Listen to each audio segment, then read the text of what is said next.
Attorney, kung dekada na sila doon sa kanilang lupang sinasaka, pwede pa rin ba paalisin?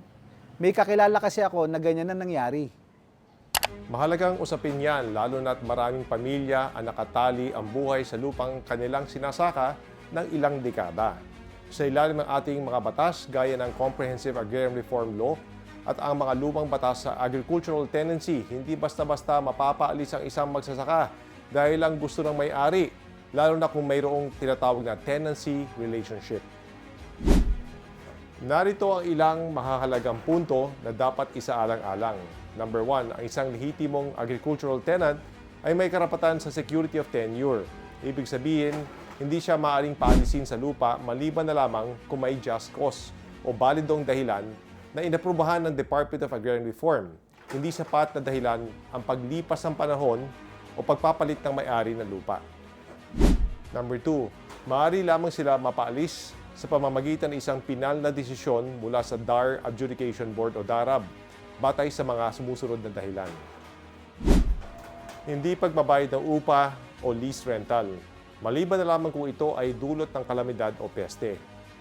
Kung ang magsasaka ay naging pabaya at naging dahilan ito ng pagkasira ng lupa. Kung ginamit ang lupa sa bagay na hindi naman agrikultural ng walang pahintulot.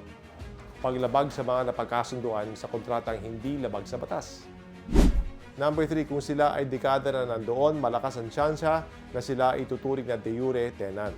Kapag ang may-ari ng lupa ay hinayaan ang magsasaka na magtanim at tumanggap ng bahagi ng ani o bayad sa upa sa loob ng mahabang panahon, nabubuo ang isang tenancy relationship kahit walang nakasulat na kontrata.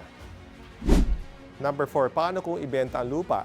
Kahit ibenta pa ang lupa sa ibang tao, ang tenancy relationship ay sumasama sa lupa.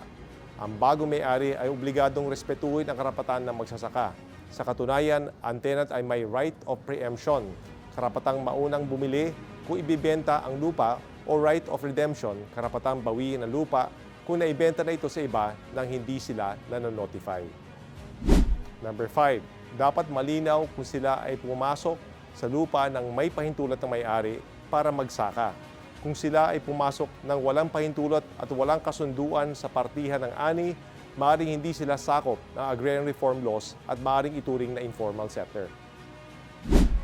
Payo para sa mga kakilala nyo, pinakamainam na pumunta sila sa pinakamalapit na DAR Municipal Office. Ang DAR ang may pangunahing mandato sa mga usaping agrikultural. Huwag silang pipirma sa anumang dokumento gaya ng waiver o voluntary surrender nang hindi naintindihan ang kapalit dahil madalas itong ginagamit para mawala ang kanilang karapatan sa lupa. Meron bang kasulatan o kahit anong katibayan ng kanilang partihan sa ani ang iyong kakilala? Kung meron, agricultural tenant sila na hindi basta-bastang mapapaalis. Kahit bagong aksyon, lagi muna pag-isipan. Ito si Attorney Tony naman, handang magbigay ng legal advice na wala lukan.